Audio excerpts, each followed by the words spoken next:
Hello and welcome to episode 141 of the Dive Down, a Magic the Gathering podcast focused on the latest decks, trends, and strategies for the casual spike. My name is Shane, here in Denver, Colorado. With me on the line from Chicago, Illinois, the Godfather himself, David Harbarger.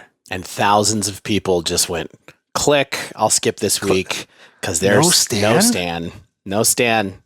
Sorry, everybody. Just the two of us.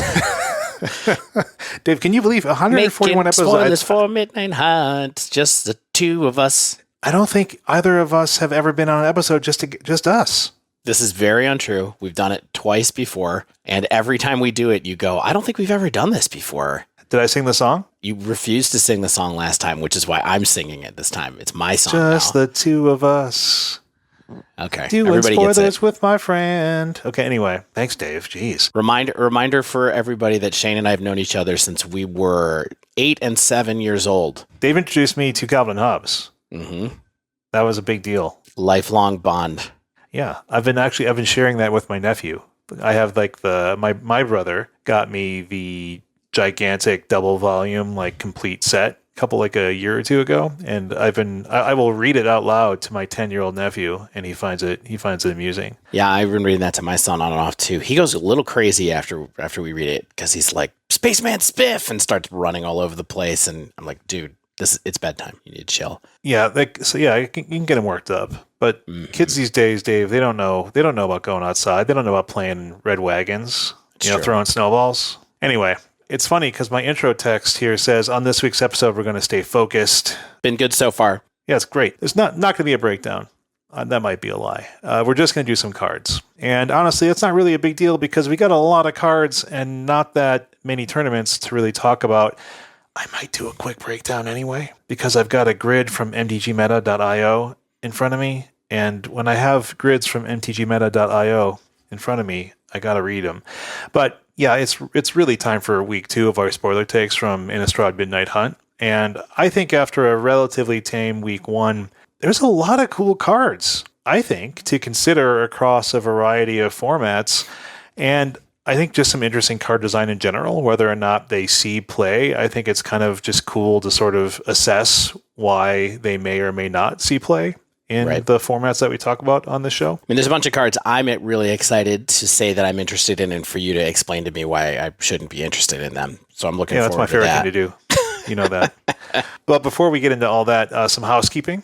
Thanks to new patrons Keller H. Welcome back Alex L. as well. All of you out there, if you do have space in your budget, then as little $1 a week to us through patreon.com/thedivedown helps support us, helps pay for the stuff we got to pay for, our various subscriptions and services that we use, and the editor, Tanner, keeps on keeping on with us, and it makes this a lot easier to make than when we don't have those things. So we appreciate it, and in repayment, we send some stuff out to you. You get access to the awesome Discord. It's still the best place, I think, to talk about Magic online, and also paper Magic, because that's been fun to play too. And if you don't have the ability right now, it's fine. We get it. It's all good. Yeah, it's cool. We love you anyway. Thanks for listening.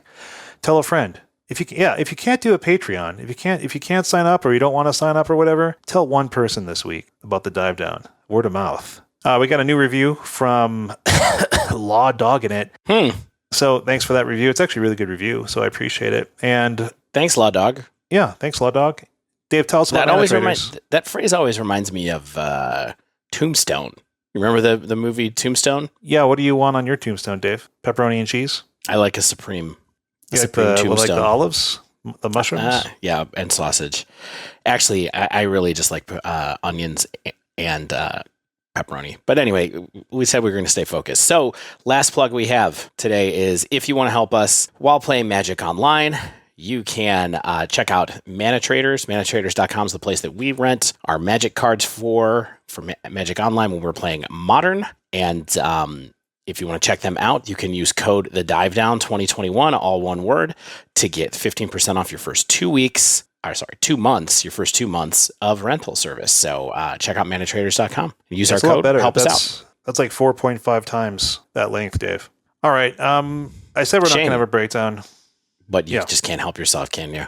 Well, I'm just going to, okay, here's the thing.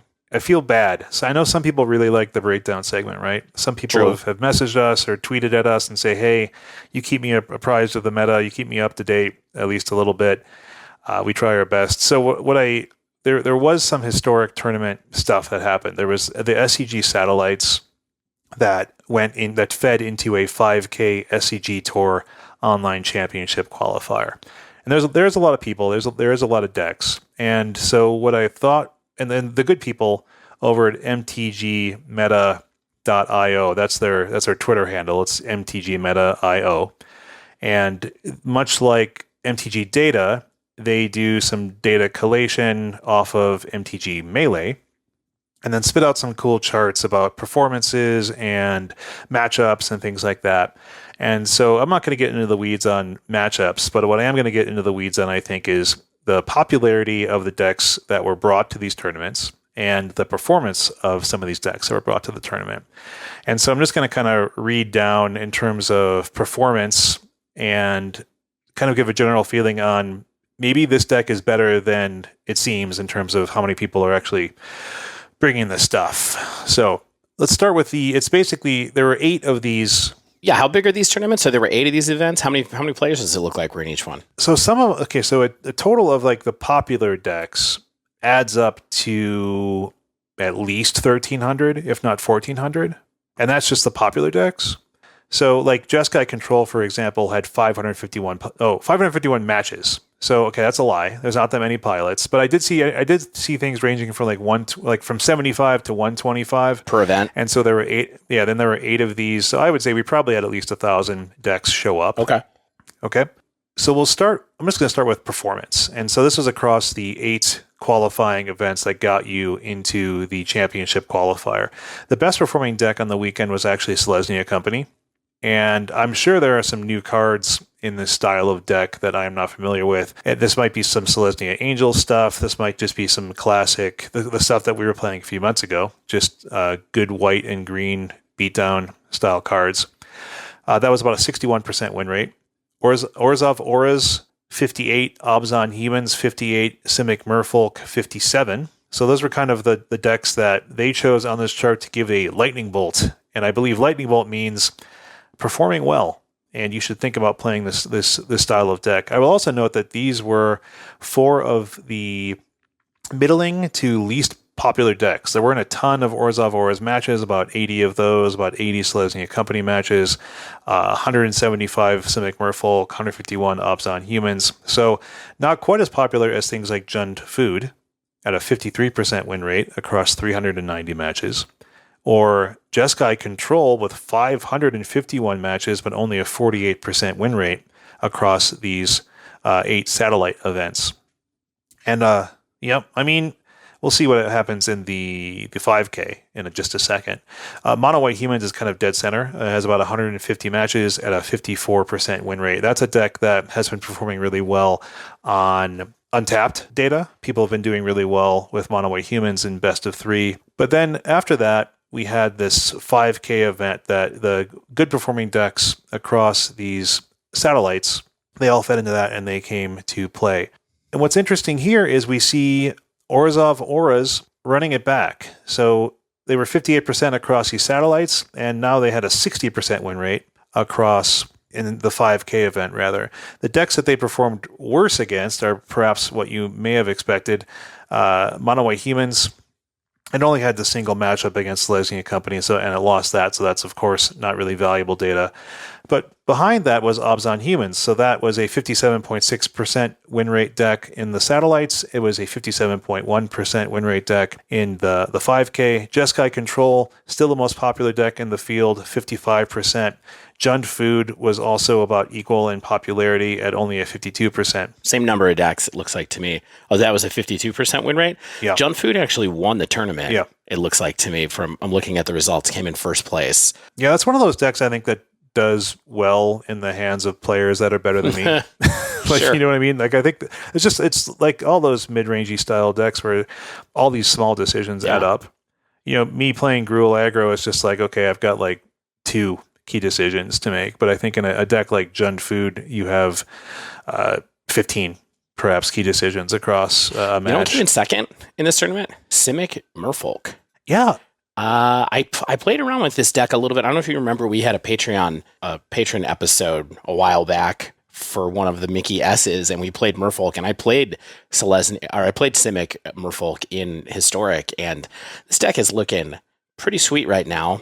It's got Collected Company. It's got a full play set of the Svelin of Sea and Sky from Modern Horizons 2, but most importantly, it has Shoreline Scout, which is one of the digital-only cards that I think maybe gave it a good boost as well. This deck is looking good if you like a creature kind of tribal deck. Yeah, I know that some folks in the Discord have been liking it as well, saying it's definitely a player in the aggressive end of things. I'd like to see how much I have of it, so I can maybe run it out there, because I love a good beatdown deck. Let's talk about the rest of the top 8. Or actually, one thing I do want to point out before we get into the top 8 is that while it performed well across the satellites, it kind of bombed. Celestina Company did. It kind of bombed in the 5K. It only had like a 39% win rate. And Simic Merfolk also only had a 44% win rate in the 5K. But that does not necessarily translate into the top 8, as you mentioned, Dave. We've got Jund Food, Simic Merfolk, and then we head into the third place deck, Orzhov Auras by Johnny Gutzman. We have Obzon Humans by Marco Camaluzzi, Jund Food by Adam Bruni, Jeskai Control round out the quarter finalists by Craig Stengel, William Jackson, and Tian Fa Moon. So congratulations to our top 8 folks. What this really says to me, and this is just by a rather small amount of data, honestly, even though it was 8 satellite events and a 5K, is that there's still options in both aggro, mid-range, and control that are going to be able to perform in the historic metagame. And perhaps the fear of Jeskai Control was a little premature, because I think it performed rather normally in these events. And these are the events I think that decent players to great players were going to show up for, right? They're not just going to dedicate their weekend to an event and not have a lot of practice under the belt with Jeskai Control. Absolutely. I think, or something like and that. Know what's missing from this list too, which is interesting, like basically missing from the whole weekend, it almost looks like, is Jeskai creativity. I mean, Phoenix is gone. You think is it different? Is it outside the Jeskai Control I just double checked the list, top 8 deck list to make sure, and none of the top 8 players were playing Jeskai, or were playing creativity. Wild.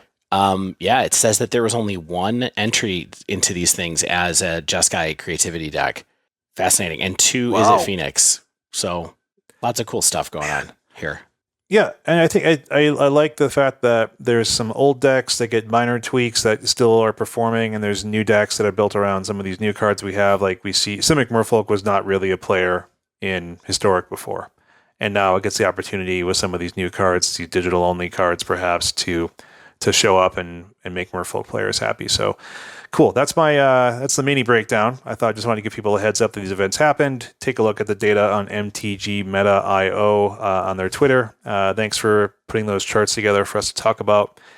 And yeah, it gives me some ideas for stuff to play in Historic. Me too. I mean, MTG Meta.io, great website. Definitely love all the dynamic charts that they have. It's a nice interface. It's something, the team there definitely put a ton of time into it. So go check it out if you haven't checked it out. I mean, maybe I should be getting back into auras here, or going for some Merfolk again. But cool to see some non-control decks doing well in Historic. So that makes me feel better. Well, Dave, we don't even need to take a break here. We barely talk. You don't want to take a break? No. Tanner, no break this week. We're not taking a break, Tanner. This is live content. Leave this all in. Yeah, you don't get a break. You don't get to go away for 15 seconds. You got to stay here. I still have easily a quarter cup of water to get through the next hour and a half of this. So that's perfect. Well, we can take a break later, Dave. It's okay. But for here, let's dive in to what is perhaps the best and worst time to be a content creator. And it's the back half of the spoiler season, where it's like, holy moly, I hope we have enough to talk about next week. And I think the set delivered. I think Midnight Hunt is pretty cool. I think there's a lot of cards that are interesting to talk about. I think there's a lot of cards I'm interested in casting. And I think there's a lot of cards that are going to have an impact on Modern, Historic, and probably Pioneer. I agree. That's all you can ask for, I think right? there's a lot of cool things to talk about. It's great that we don't have to go over mechanics and that we can just get into the cards. Now, how do you want to pick the order that we do? Because the notes, I got to say, I don't know if do we really want to start with the card that's here at the top, or do you want to pick something else? No, Dave, I'm going to let you pick. Let me pick. So let's get into these cards. Yeah, if you want to hear the mechanics and our overview and thoughts about those, go to last week's app. Exactly. We get into all that stuff for way too long, so...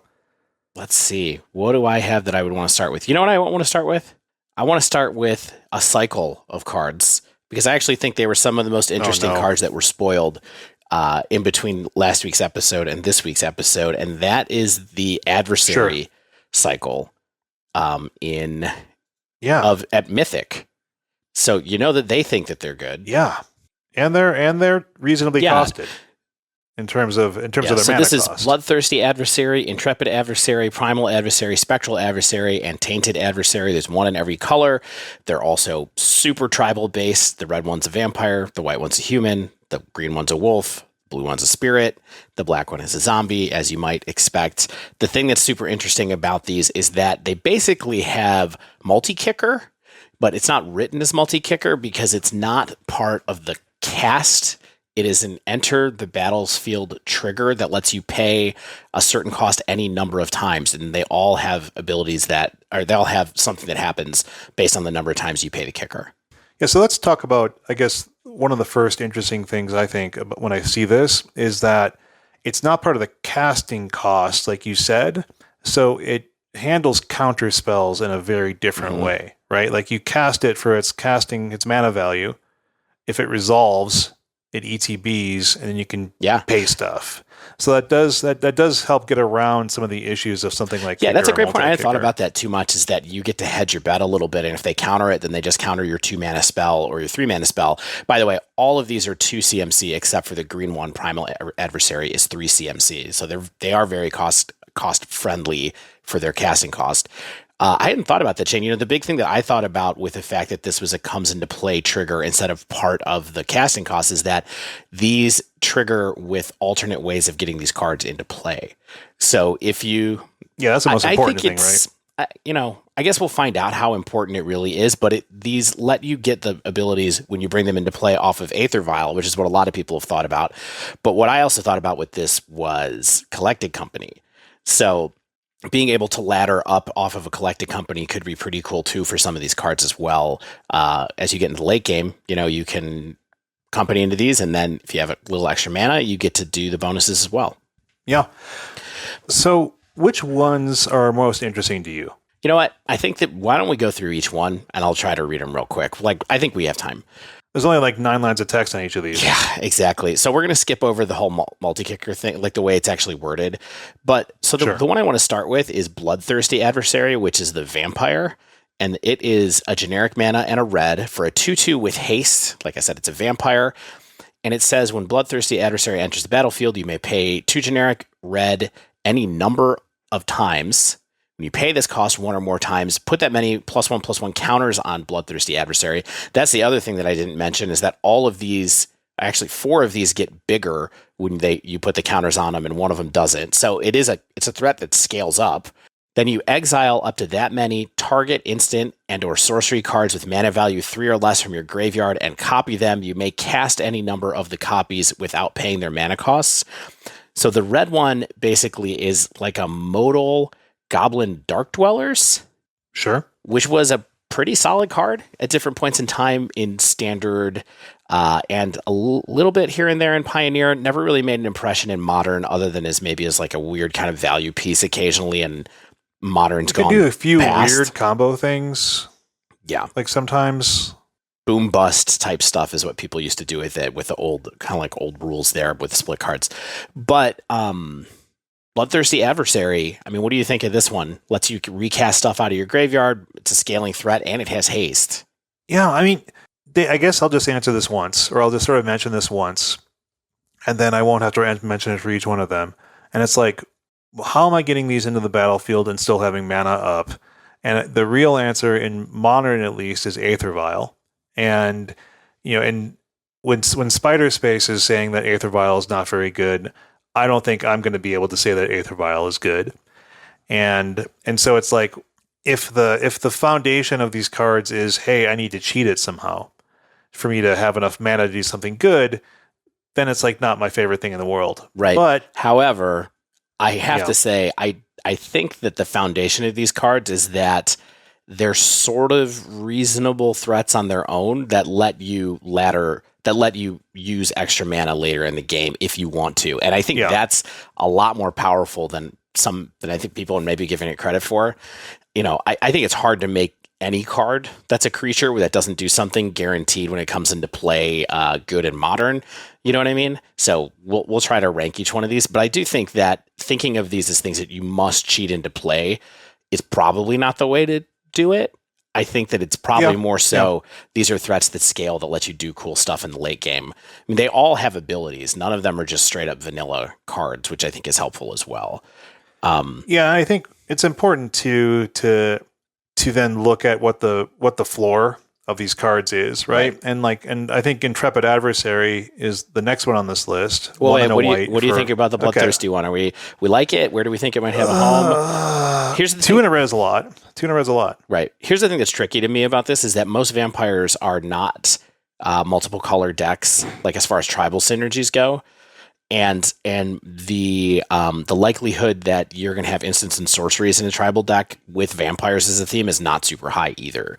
And so this is a card that I look a little bit at to be like, is this a threat that goes in a burn deck? Like, is that what this is? And that what I do is this is my like kind of bad 2-drop, but really good card. If I get into the later game and I'm running out of gas or something like that, I get to recast a lightning bolt out of the back.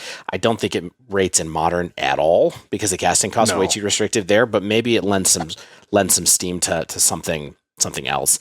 And maybe this is the type of incentive that makes a vampire tribal deck think differently about the way that it's constructed, add more spells or something like that. But I do think this is kind of like not a tribal card. It's probably much more of a mid-rangey type of card. Yeah, if that said 1 in a red, and for the multi-kicker thing, I'd be a lot more interested in terms of possibilities here. Yep. But even coming in paying 5 for it and getting like 1 instant or sorcery with mana value 3 or less, it just doesn't seem like enough value at 5 mana. I mean, it's a 3/3 with haste that casts Terminate for 5 mana, maybe.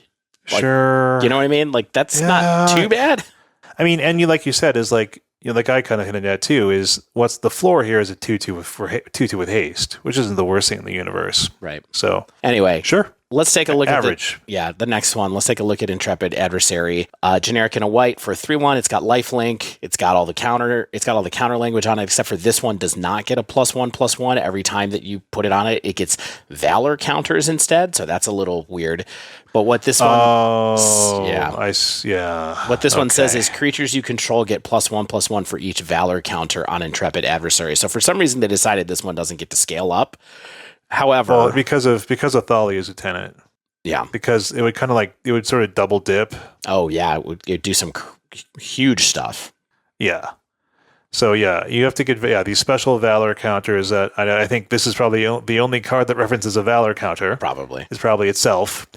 So yeah, I mean, my initial thinking was like, oh, this is dope. Like if you can sort of wombo combo this with like Thali as Lieutenant or just any other. I mean, if this would give other creatures you control +1/+1 for each +1/+1 counter on it, that would just be broken. Right. Probably. That'd be way too good.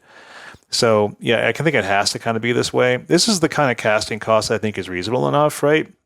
Or it's like almost an enchantment creature, honestly. Like this could just be an enchantment creature. Because then it'd just be like, okay, well, I cast this for 4 and I have a little mini anthem thing going on and my creatures are stronger.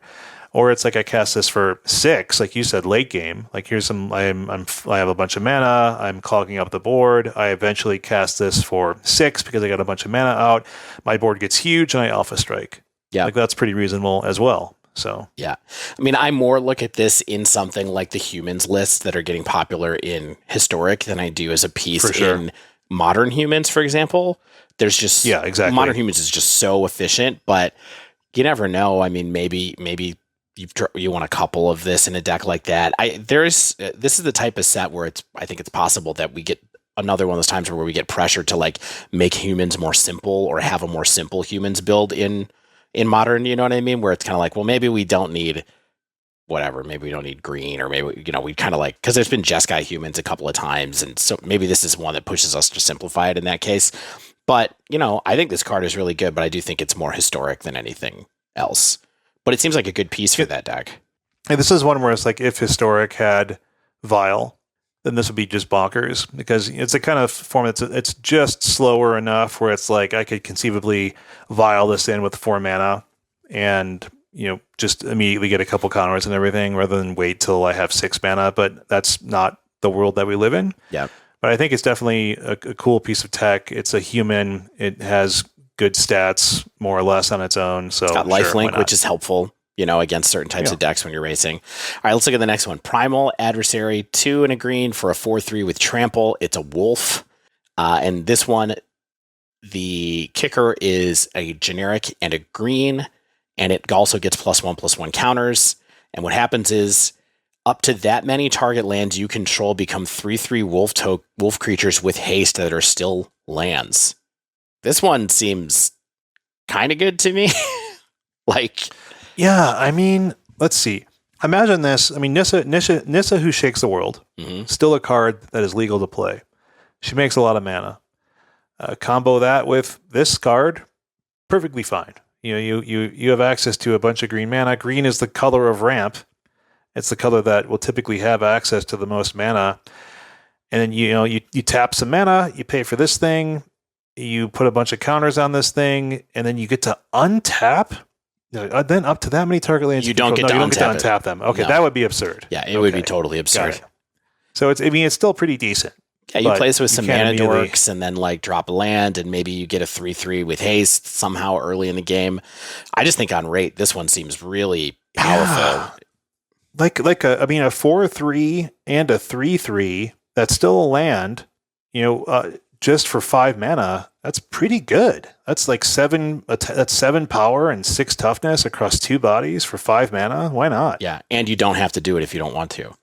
That's the thing. And then if you have 7 or 9 mana, that is quite a board to be reckoned with. Right. But this one, I don't know where this would go. In Modern, of course, but it feels like you said, Nissa That Shakes the World, something that gets you a lot of mana could be cool. Maybe there is just some kind of aggressive green deck that this fits into with a little bit of, with our friendly Llanowar elves. I don't know, maybe this could go on a Gruul aggro kind of build as your 3-drop. There's always a lot of figuring out what to do with the 3-drop spot in that deck. So it's pretty good. Yeah. Okay, Spectral Adversary, generic and a blue for a 2/1 with flash and flying. 2 abilities. Look at that. And then it says when Spectral Adversary enters battlefield, you pay a generic and a blue any number of times. It gets +1/+1 counters. And then it lets you phase out that many other target artifacts, creatures, and or enchantments. Yeah, phase. Okay, I still barely know what phasing does. It just it blinks stuff until when? Until the next turn, the next upkeep of that owner. So if you phase something out when this comes in, it will come back on their turn. During each player's untap phase, before the active player untaps, all phased-in permanents with phasing phase out, and at the same time, all phased-out permanents under that player's control phase in. So you only get rid of them for a minute. They don't have summoning sickness, though. Right. They don't have summoning sickness. Yeah. That's right.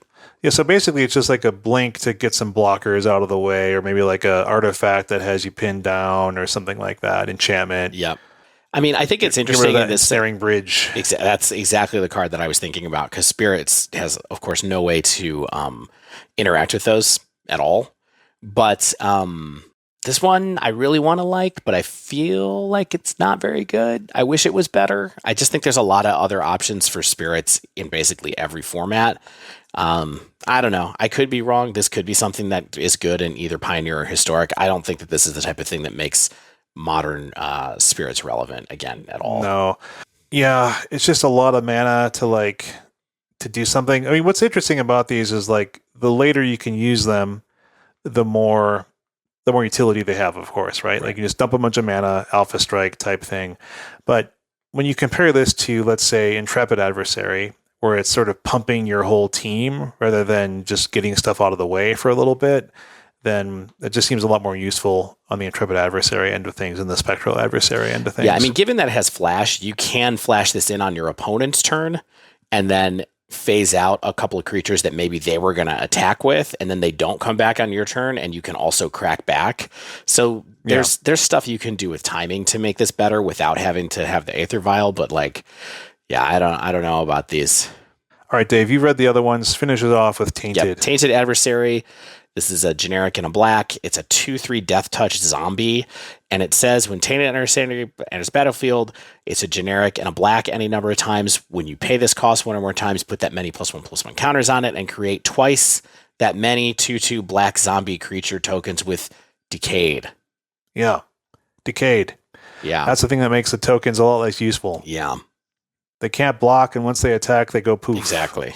Sacrifice at the end of combat. So this thing can make a lot of tokens, but it does have the more expensive trigger cost. Yeah, that adds up fast. Yeah. I think a 2/3 for 1 and a black is pretty good rate, really. For zombies. Yeah. Well, and it's got Death Touch. It blocks well. You can attack into stuff with it. So on its own, it's not a terrible card in that way. But I do think that, honestly, I think that the blue one and the black one are the worst out of the cycle. Just in my mind, unless all of a sudden we have a lot of reasons to want to play Zombie Tribal in some format, which I don't think we're going to get there yet.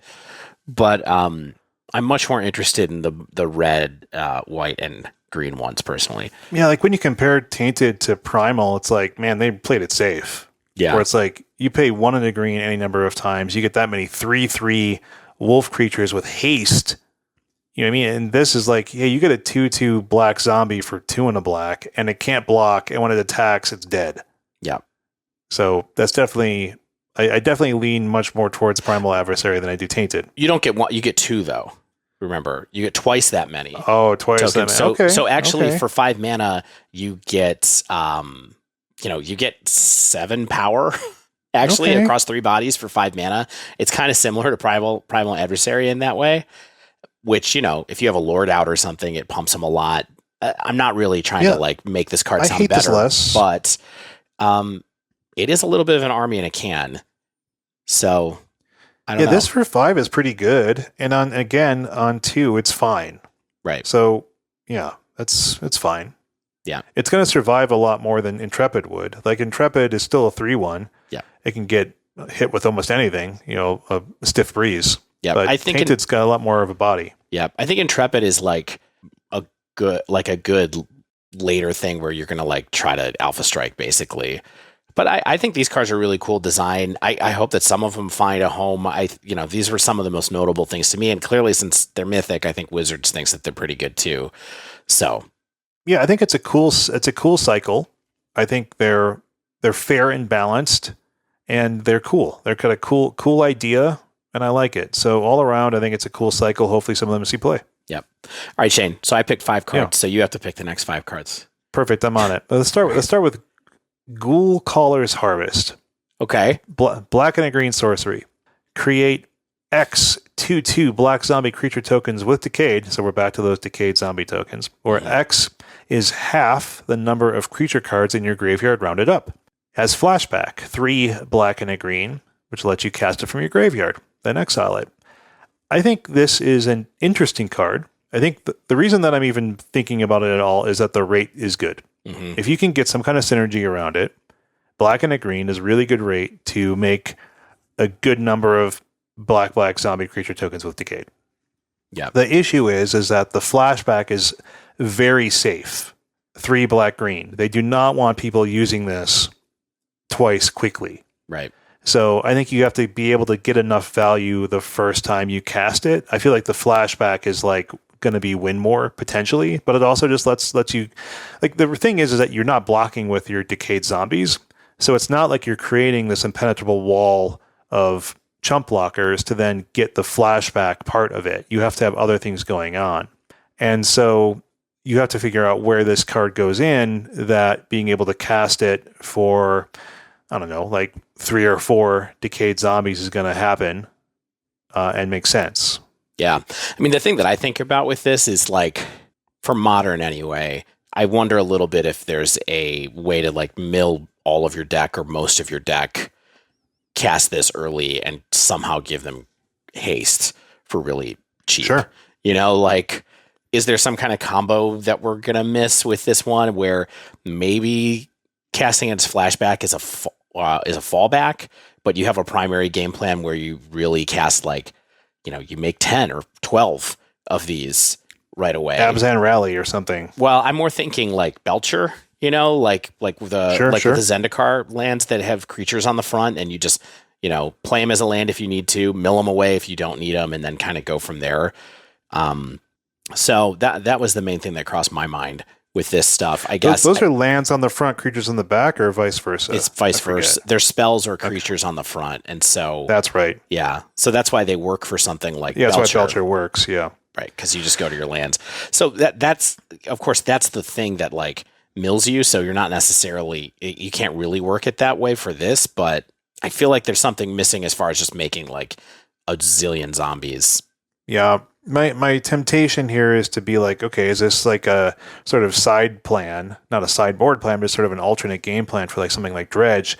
But the issue is that this removes your engine. Like it's just one less piece that does anything for your primary engine. So it's like, you don't want to mill this. Yeah. You know, you don't want it in your opening hand even. Yeah. And I was thinking about Dredge with this too, and just kind of going like, are we, you know, isn't just Conflagrate just better? Anyway, and it's a similar idea where like that's your side plan too, and Conflagrate gets you out of tight spots and all that kind of stuff. So I thought a little bit like maybe there is a self-mill deck in Pioneer or in those kind of like, you know, the other formats that people have tried playing Dredge in that don't have Dredge but still have a bunch of payoffs, and so this might be a good alternate plan in that kind of deck where it's like you know, you got all of your Silver Smoke ghouls and your what's the 3/3, the like 3/3 from last time. The Prized Amalgam? Yeah, like you got your Prized Amalgam still, and your Narc Amoeba, and then you have this, and then so it's like that deck, but not fully powered up modern version. Yeah, I mean, I think this card is cheap enough to see play, and I think there will be people that try to make it a thing. So yeah, cool card. I'm going to keep going, Dave. You gave me 5 to work with. Yep. All right. Here's another graveyard synergy card. I mean, this is Innistrad, so there's going to be a few of these. Willow Geist. It's green. It's a Treefolk Spirit with Trample, 1/1. But whenever one or more cards leaves your graveyard, you get to put a 1/1 counter on Willow Geist. When it dies, you gain life equal to its power. This seems cool and cheap, and too cool and too cheap to not be some kind of thing.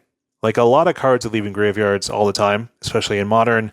I've seen people mention like Asmo food decks because of the recursion loop of Oval Chase Daredevil.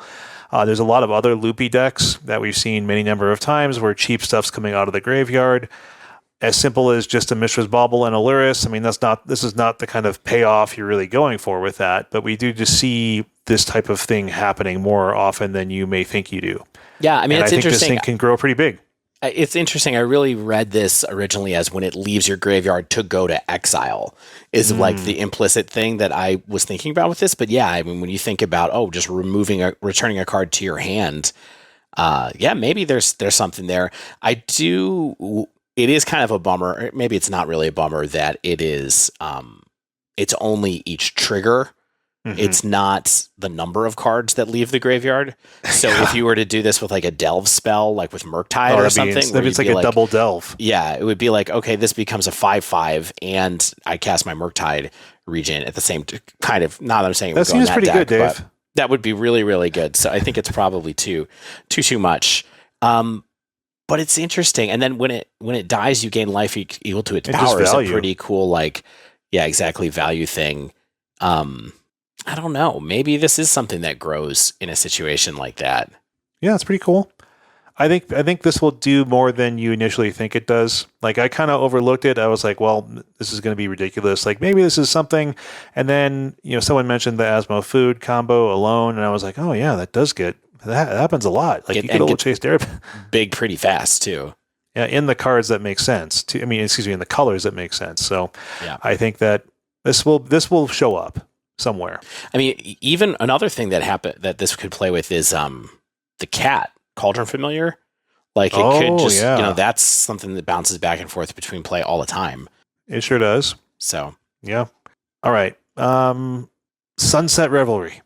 Okay. 1 and a white for a sorcery. My kind of card. If an opponent has more life than you, you gain 4 life. If an opponent controls more creatures than you, create 2 1/1 white human creature tokens. If an opponent has more cards in hand than you, draw a card. How could they do this to Timely Reinforcements? That's what I want to know. It's like a mini Timely. It's like 2/3 of Timely, right? Yeah, but Timely doesn't draw you cards. This replaces itself. Well, I do have to admit, I don't think this is going to draw that many cards against the decks that you will sideboard this in against. Yeah, if you're a control deck against an aggro deck, it's going to be hard to be behind on cards in hand, you think? That's my thought. But I think that this is a good card.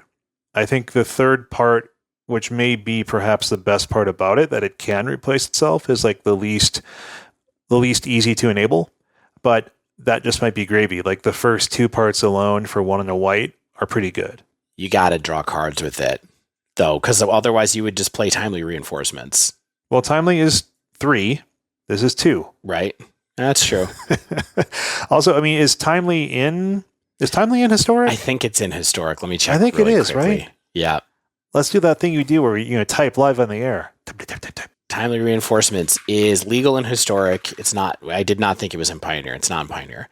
Okay. And I don't know. It's fine. It's a fine card. You got to draw cards with this card. I think that. Do you think you draw cards with this a third of the time? Do you think you draw cards with it less than that? Man, I don't know. That's a good question. I think, maybe let's just say a quarter of the time even. Like, when you're going to sideboard this in against very aggressive decks, they're going to spew their hand. I just don't know how often you're going to have access to the draw card thing. So, I'm not saying this is like some new game breaker. I'm not saying this is the new perfect anti-aggro sideboard card. I'm saying it's a thing that costs 1 and a white and does nice things for you. Yeah. Yeah. I like it. I think it's good. Yeah. All right. I'm going to do one more, Dave. Let's take one more. Do them all. Okay. Meathook Massacre. Scroll down a bit. Okay, this is a weird one. I like this one. I was surprised to see you put this on the list. I got to be honest. Well, the more I kept looking at it, the more I was like, this is an interesting card. Because of this, because of the casting cost, XBB for a legendary enchantment, when Meathook Massacre, Meathook Massacre, because it's legendary, when it ETBs, each creature gets -X until end of turn. So you cast it for 2 black. Each creature gets -2 until end of turn. There's also 2 more lines of text. Then, this is the static part of the enchantment. Whenever a creature you control dies, each opponent loses 1 life. Whenever a creature an opponent controls dies, you gain 1 life. So this is pretty neat because it does something on ETB, and then it sticks around to do some more stuff.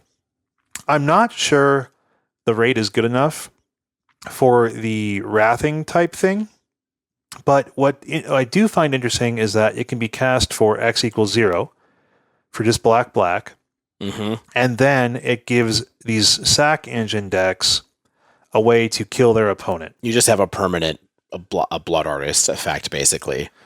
Yes, you have another cheap blood artist effect that you can't interact with very well because it's an enchantment. Yeah.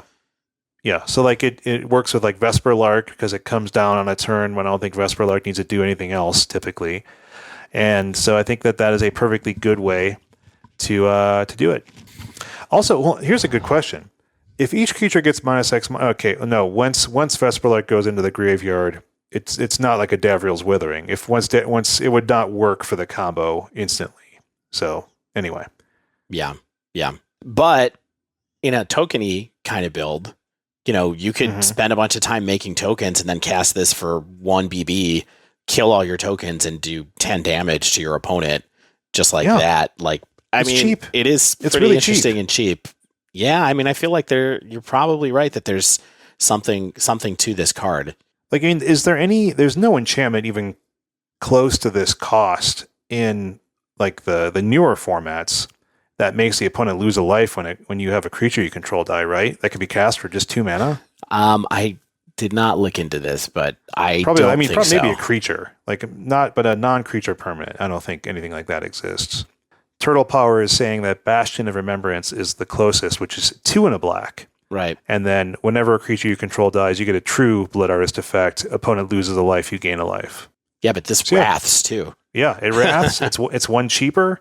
And 1 cheaper is a big deal when you're trying to set up a combo. Sure. Yeah, I think this card is really good. Cool. Now that you talk about it, I'm buying what you're saying. No, man, I love it. I convinced Dave. So Dave, I've picked some cards. Okay. You pick some cards, my friend. Do you want to go interested in? Do you want to go weird, or do you want to go I love weird, Dave. big first? Big and weird. / important. Okay. Well, Stan's not here this week, so we don't have any big and weird. What are you thinking? What are you thinking's big? All right, here's what I'm thinking about is I think the card that we should talk about for a minute is so there's all this wild removal in this set, right? Like there's the black of 3 different black removal spells. We talked about one last week. I want to talk about Fateful Absence, which is 1 and a white for an instant that says destroy target creature or planeswalker and its controller investigates. I hate it. You know? Yeah. I think that this card is actually pretty huge because okay. I think that white / blue based control decks have always been they don't really have a way to deal with resolved planeswalkers. And now suddenly, unless I'm forgetting something right now, and now suddenly they have bounce something. Is the best they get, like Brazen Bower, right? Like to bounce it out of the way. I think that this card being 2 mana for an instant, even with the fact that it investigates, is giant. For them to be able to deal with things that, for example, Celestial Purge doesn't touch, and maybe this is a card that's easier to run main deck than Celestial Purge is out of the sideboard for a deck like that, for example. I think having access to this in blue-white or Jeskai control shells could be really, really big, both in historic and maybe even in modern. I mean, I'm a little sketched out by it, but just like having that tool available to you feels like a very new thing to me. Yeah, I think I'm leaning much more towards like historic power level here because, like you mentioned, when I saw you write this note here, because I have been thinking about this card since it's been spoiled, right? And I saw you say, dealing with the resolved planeswalker is huge, and I think it is huge for something like Jeskai or blue-white in historic, because one of the cards that I love resolving more than anything is like a Chandra 4, for example, right? Like you resolve a Chandra 4, and they're sort of really hoping that they get like some kind of Brazen Bower effect or something like that, or one of their, I think a few of their enchantments, I think can handle a planeswalker. Right. I mean, think about Chandra 6 that people play sometimes in certain formats. That's like the one that can't be countered. It's like, oh, I have this now instead. I mean, this is definitely a thing. The fact that it's an instant, the fact that it costs 2 mana, all that stuff is pretty good, but then the investigation is an issue because that's what holds back cards, I think, like Declaration in Stone, but that's also a sorcery. I think honestly that's what holds back Declaration in Stone more than anything else is the fact that it's a sorcery.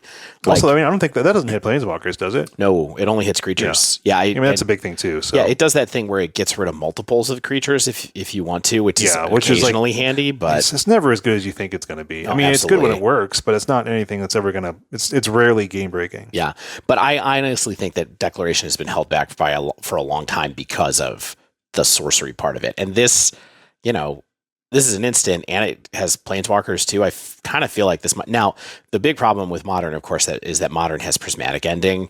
And so you're very disincentivized to play this card because of prismatic ending. So maybe this is kind of your historic-y, pioneer-y kind of spell, but it seems really good to me. Yeah. And another issue is that unlike a lot of white removal, it does not exile. Right. And the graveyard is a place where a lot of people get a lot of card advantage and recursion engines. So not exiling is a pain in the butt sometimes. Well, you can't have it all. You can't have it all unless you have prismatic ending, and then you do get it all. That's true. Although prismatic doesn't exile, right? Oh yeah, it does. Am I out of my mind? It does. The card's broken. The card's broken.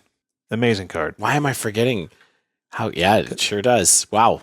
Even better than I thought. Because the main thing is like it doesn't matter if it exiles because 90% of the time it's just so efficient and awesome. And you're like, well, that was good enough. Yeah, I don't even care. What's coming back? Nothing. All right, so we just talked about a card that I think is probably good in blue-white or Jeskai control in Historic or Pioneer. Let's talk about a weird card that I think might have a space in the same deck. Where are we going, Dave? This is a card that I think you're going to hate, but it's called Light Up the Night.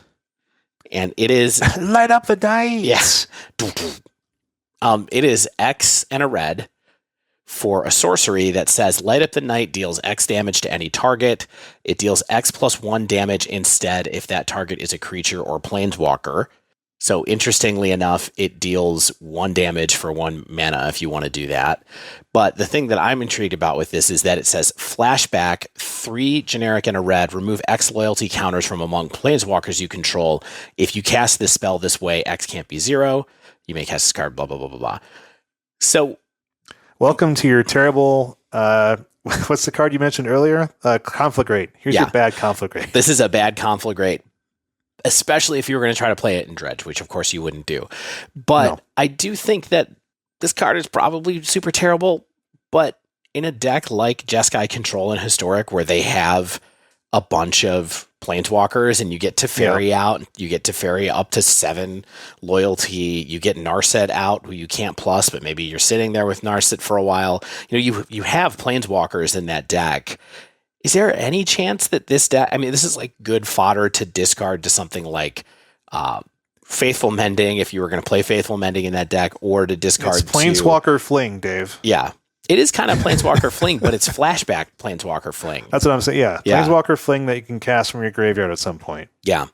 So, and I think that because the mana cost is not X and a red, you can also leave up a counter spell when you're doing this and maybe have it do like 8 damage to somebody. I don't know. Like, this is me looking at something very, very hopefully. It's almost definitely terrible, but I feel like it's an interesting little threat to put in a deck like that because it really says that people can't tap out against you if it's sitting there in your graveyard. Because you're just like, oh, I'm just going to kill you. I'm not going to grind you a bunch of turns. I'm not going to continue to get incremental advantage from my planeswalkers while I don't know, find a slower condition to kill you with. I'm just going to kill you for 4 mana if you let your shield down and put your shields down at all. Yeah, it's the front side is not great. No, or like the initial casting cost at least. It's not a flip card, but like you said, is like this is a card that you want in your graveyard and you want to have a planeswalker. The problem is of course that the floor here is pretty bad. Mm-hmm. Either for its initial casting cost, not great, or if you just never have a planeswalker that you want to use as fling fodder for Light Up the Night. Right. I don't know. I think it's cool. Like I think it's another cool designed card. It's an interesting finishing option for a deck that may not have a whole ton of them. So I feel like it's like a spicy one of. That sure. you have in your deck, in your Magma Opus deck, where you're like, okay, maybe sometimes I make an elemental and I draw cards and I, do 4 damage to you, and maybe sometimes I just do 8 damage to you. Like imagine this in like some funny Nihiri deck, right? And they're like, and your opponent's like, well, I exiled all your Emrakuls, and then you're like, well, I also have Light of the Night. Right. And my Nihiri gets pretty big pretty fast. This is not like tier 1 deck building or anything like that, but it's just like another option for walkers that can get a good amount of loyalty pretty quickly. Yeah. Yeah, the Jeskai Control list right now, I'm just looking to see what their list is. They really only play Teferi. So you definitely have to be in on the I have 3 or 4 different planeswalkers in my deck that I play with, I think, to make this card even under consideration for something. But we have seen decks like that before in a bunch of different formats, including Pioneer and Historic both. So I don't know. I thought it was a cool card that I hadn't heard anybody talk about. So yeah, I think this is a sneaky set. Like, I think there's a lot of interesting role players here. I don't think there's a lot of, this is not Modern Horizons 2, where it's just like there's a ton of cards that are obviously amazing. Right. This is a standard set, and I think there's a lot of cool cards that people can think about how it actually fits into a deck or a new deck or something that they just want to mess with. And I think that's cool. Yep, absolutely. All right, why don't you pick one? All right, speaking of a card that I don't think blows anything open, but I think is going to be around, maybe, is Turn the Earth, which is a green instant. And you choose up to 3 target cards in graveyards. The owners of those cards shuffle them into their libraries, and you gain 2 life. Mm-hmm. And you flash this back for 1 in a green. I think this card is okay. It seems okay. It's cheap. And you can blow out like a reclamation target in a pinch. The flashback is what I think makes this card playable because it makes it really hard for the opponent to just try again later. Like one of the things that like I've been playing a lot of Reanimator. That's like, okay, I got through the first one. Let's get through the second one. Right. Or like, I mean, I got through your piece of your Soul Guide Lantern or your relic or whatever.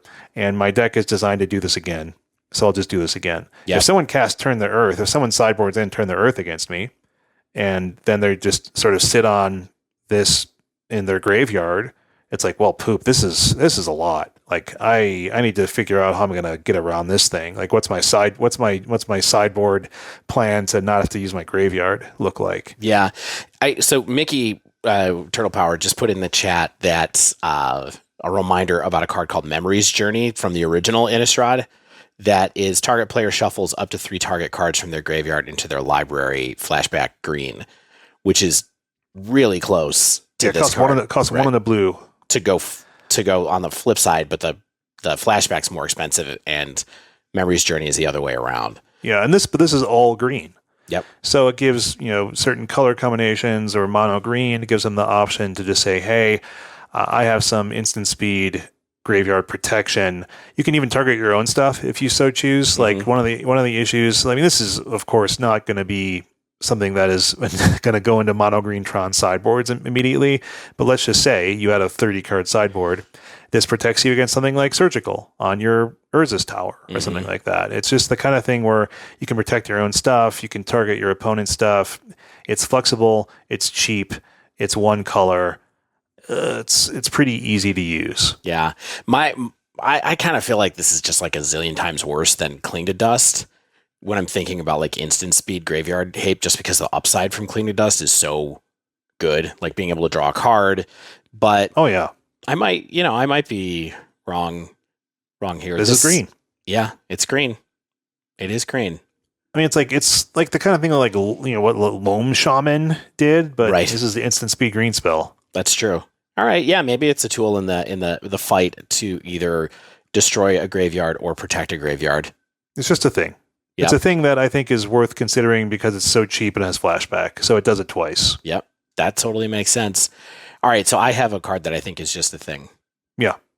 Lunarch Veteran. I like this card. So Lunarch Veteran is a card with Disturb. It costs a single white. It's a human cleric 1/1. And it says, whenever another creature enters the battlefield under your control, you gain 1 life. So it's a kind of nerfed Soul Warden, right? But there's not a lot of Soul Wardens, right? There are not a lot of Soul Wardens, especially if you look at just that text for 1 mana.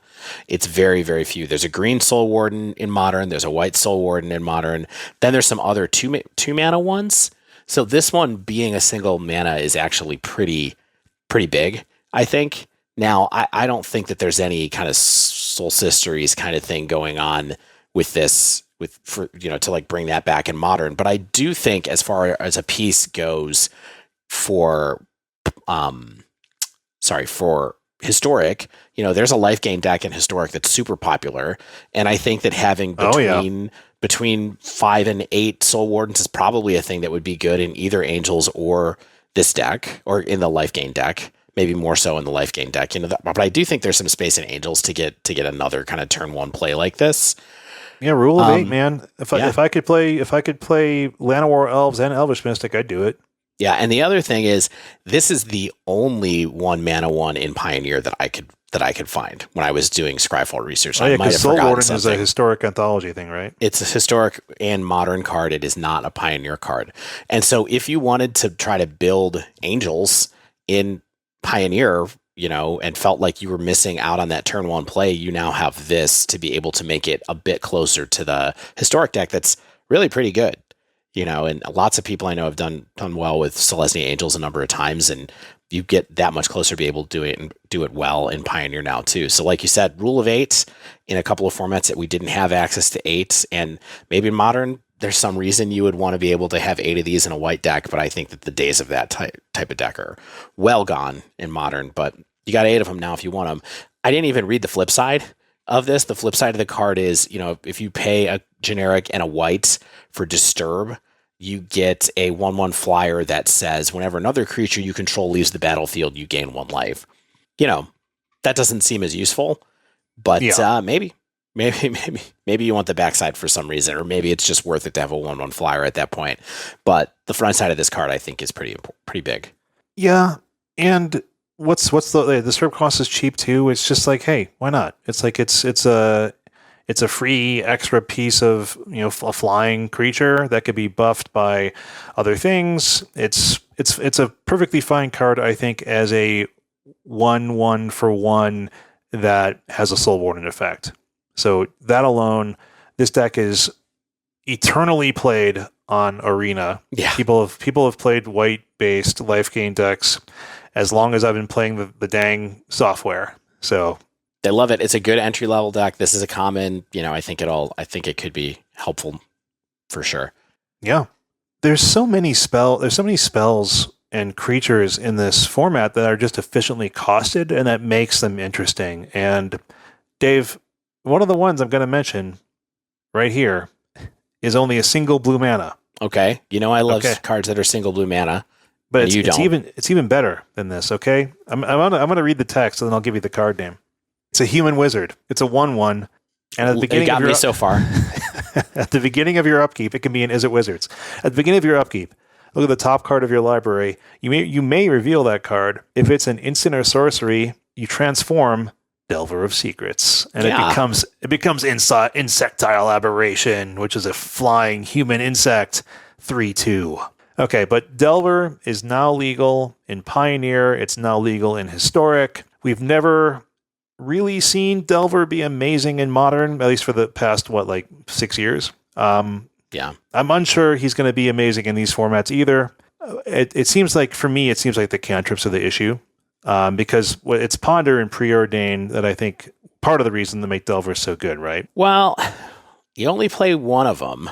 For what it's worth. So I did take a little bit of a look at what Legacy Delver looks like. Yeah, what Legacy Delver looks like. I also, the thing that's interesting about Delver is that it was really good in Standard too. It was a very good and very real Standard deck. And it was until some stuff got rotated out, right? And then Delver was just bad.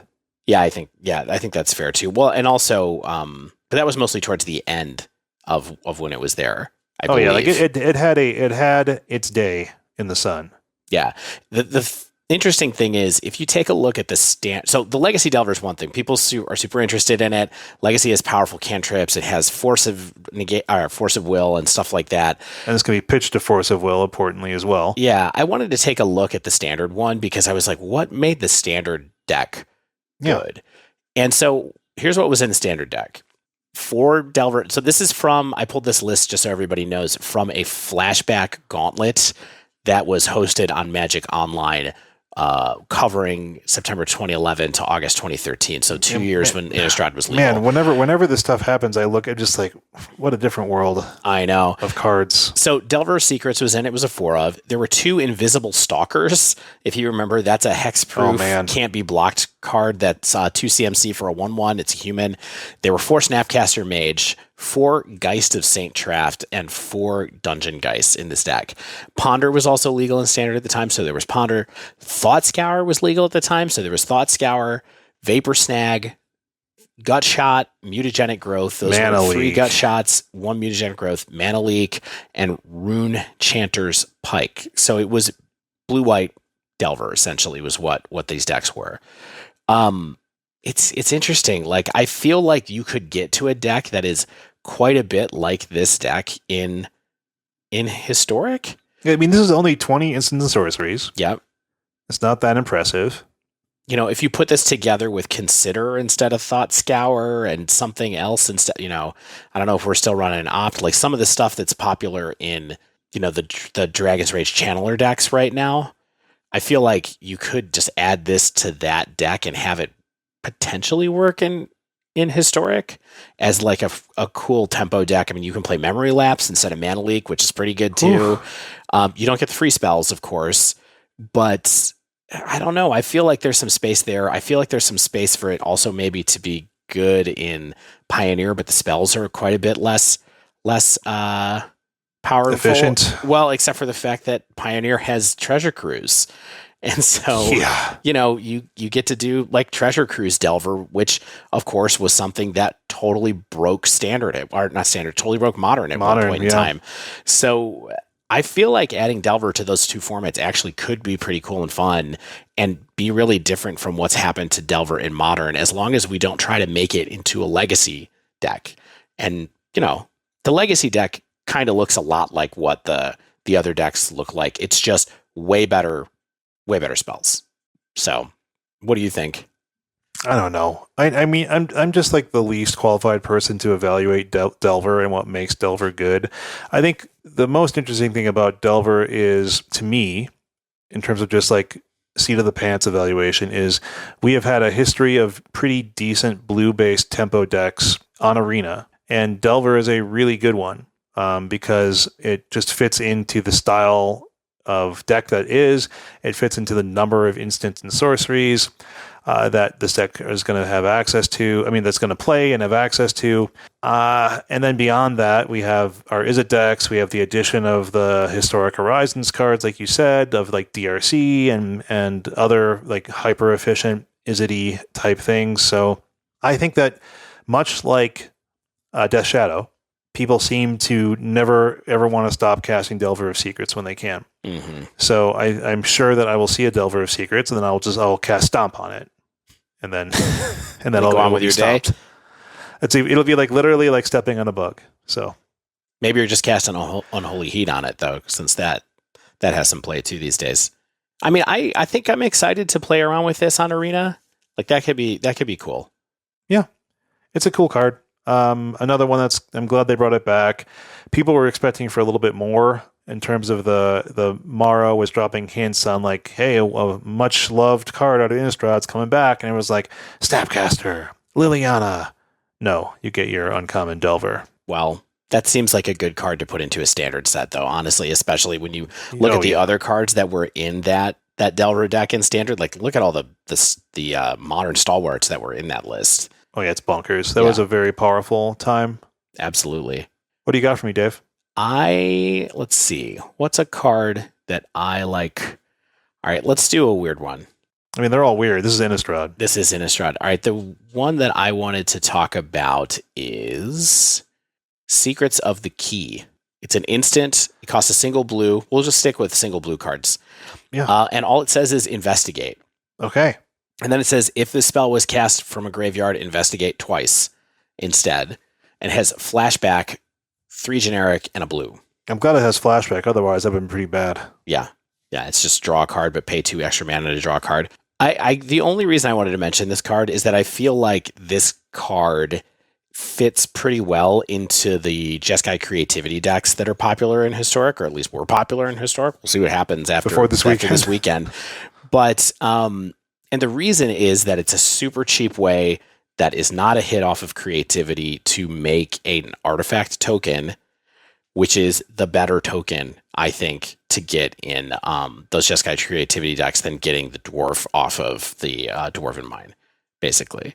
Because you can't try to interact with the artifacts anywhere near as easily as you can with the creatures. So that's the whole thing, I think. And then later on, maybe you cast it with flashback and you get 2 tokens, and maybe one of them you stack to creativity and another one you use to draw a card. But I don't think that deck is really trying to go into the late game quite like that. I just think this is another good combo piece that makes your opening hands even better there. Yeah.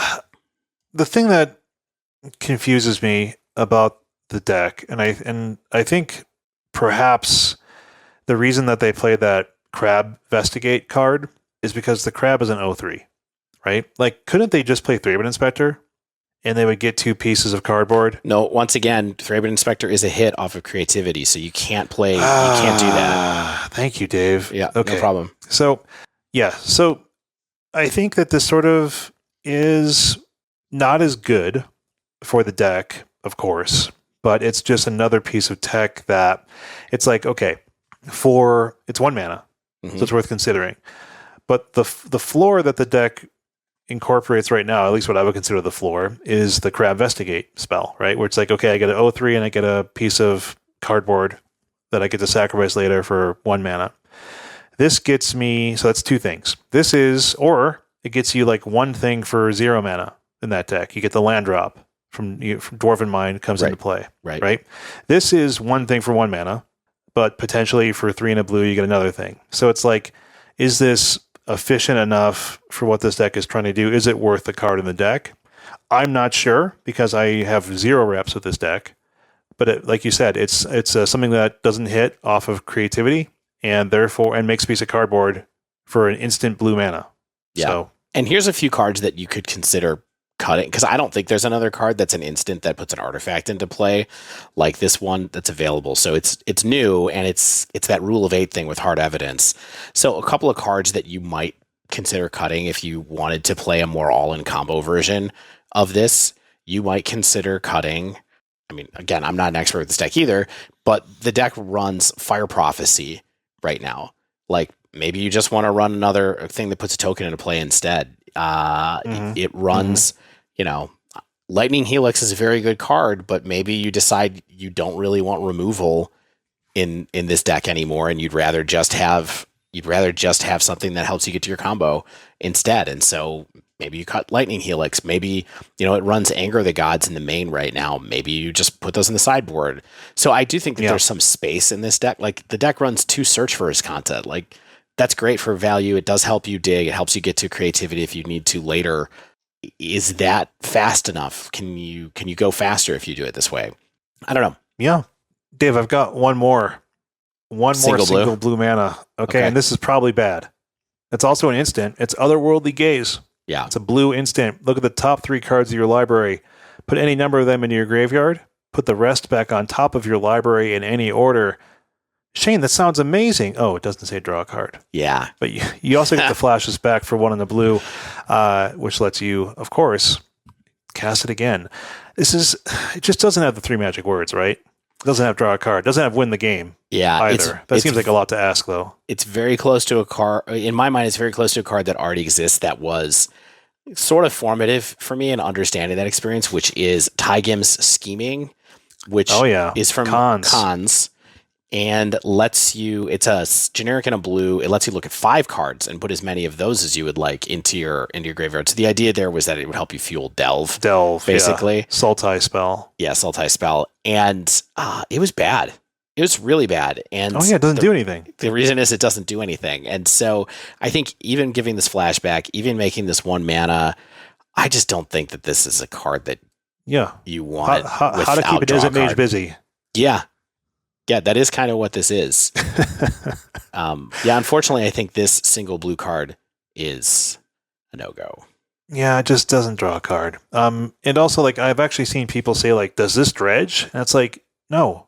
And here, I'm not, and to not just be flippant, here's why it doesn't dredge, okay? Like, when you think about a card like this, there's no reason you'd play this over Shriekhorn, because dredge is just a numbers game. And Shriekhorn puts more cards in the graveyard for 1 mana. Okay, and like something like is it Phoenix? I don't see how they want this card anywhere because it's not drawing you cards. That's why. Like it's just spinning wheels, and you can't spin wheels. You have to get through your deck, and you have to be able to do more. Like you have to be able to keep top decking stuff and keep digging, and just setting up future turns. Like we don't. That's just this is a tempo nightmare card, I think. Yep. Yeah, I mean, it's really bad. It's amazing. This is one of those things that's just like, check out the difference between a card that is totally broken and a card that is unplayable. It's just draw a card is missing from this. If this said draw a card on it, this would be the best cantrip that's come out for blue in, I don't know, 10 years.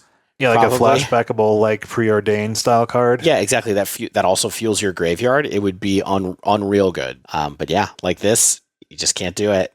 Dave, there's a lot of cool cards left. Just like, I mean, I'm gonna keep saying this. Like, as the set kept getting spoiled, I kept just being like, cool card.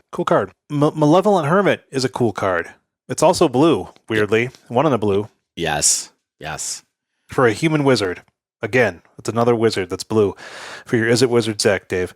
You can pay blue, sacrifice Malevolent Hermit. You can counter a target non-creature spell, unless it's a controller, pays 3 mana. Whoa. It's a 2/1. It also has a disturb cost. 2 and a blue, which disturb, if you forget, you can cast it from your graveyard, transformed, and the transformed side is Benevolent Geist. Spooky. It's a blue wizard. It's a spirit wizard with flying. Non-creature spells you control can't be countered. And if Benevolent Geist would be put into a graveyard from anywhere, exile, that's the usual. The disturb clause. It's a disturb clause for a 2/2 flyer. This is interesting. Mm-hmm. I feel like the biggest knock against it is 1 in the blue, because you typically kind of get this effect in your what's that single blue mana spirit, Dave? Mausoleum Wanderer. Yeah, Mausoleum Wanderer. Yes, exactly. Yeah, this card's no Mausoleum Wanderer, but I think it's very good still. And I think that the big thing about it is, you're almost never going to get any value off the backside because you're not really playing this card. So this card is yet another card that doesn't make spirits good in Modern, just so we're all clear. This also is, I think, not a card that would make you want to suddenly decide that I'm going to play Collected Company in my Spirits deck in Historic, which is not something that people do very much on the platform. However, I do think that having a counter target non-creature spell on the board is a pretty threatening thing to stave off removal or do whatever. It's an interesting nuance in the way that, like, it helps you against combo decks. Like, it can help you against a creativity style deck, making them have to kill this before they can combo off. It also helps you against removal decks as well, of course, if they try to use this to like get rid of your Lord or something like that. So I think this is the thing that's the most interesting thing about this card is that I feel like it could be good in a Historic Spirits shell because it's on color for mono blue, which is where that deck has gone to a lot of times in my mind. The mono blue deck's kind of the best version of it, I think. And it has, when you flip it over, you get to counter spell, and then you get to bring a spirit back. It has flying. You get to pump it with lords. I think those are all good things. So, I mean, this does open up some cool play patterns, right? Where it's like, cast this early, counter that that target non-creature spell with it's a huge mana tax, and then your opponent's like, well, then I've got to deal with them disturbing it back, and then if you're in a heavy blue deck, you can probably run some counter magic, and then you basically have an uncounterable counter spell at your disposal because it's like they can't counter your counters. Yeah, or they just sit and wait until the mana leak doesn't matter. But then it's also just like you got them to wait a couple of turns, and you're just killing them probably. So no, I mean, like on the Benevolent Geist side, like on the flip side, yeah, that static text goes really well with like other spells you're going to be playing. Yeah, so it's like they can't even counter your counter. Yeah, you probably have like 8 of them, right? Yeah, and so you're right, you can't counter them. You probably have 8 counter spells, I guess, in the deck. You have Lofty, Denial, and you might have one other one. But I guess you would play Memory Lapse these days in the deck for sure. There's no reason not to.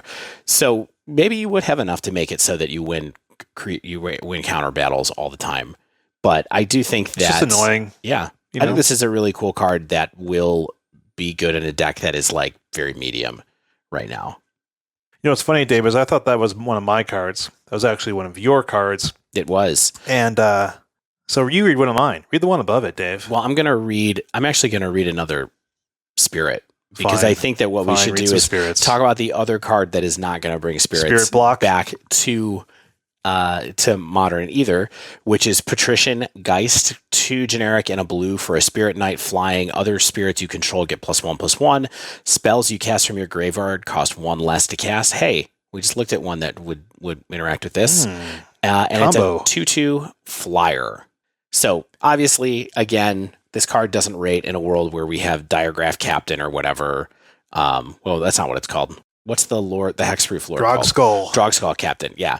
So Drogskull Captain just destroys this. And of course, Supreme Phantom is better than this card as well. You're probably not going to play 12 lords in Modern. Again, this is enough to make... I don't think this is enough to make Spirits relevant in Modern, though I could be wrong. It's bigger, much bigger for the mono blue deck that we were just talking about a minute ago. And I think there you do want another Lord. You know, it makes you able to get away from the blue-white decks. The blue-white decks, which are good with Empyrean Eagle as the other Lord that gives... and that owl. The owl. Oh, the owl that is the casting cost the wizard reducer, kind of. Yeah.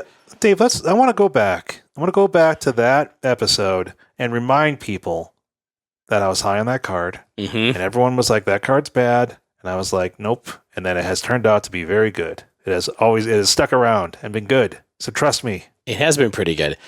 What do you think about this card, though? You put this one in the file for us to talk about, and then you wrote below it, probably bad, almost certainly bad.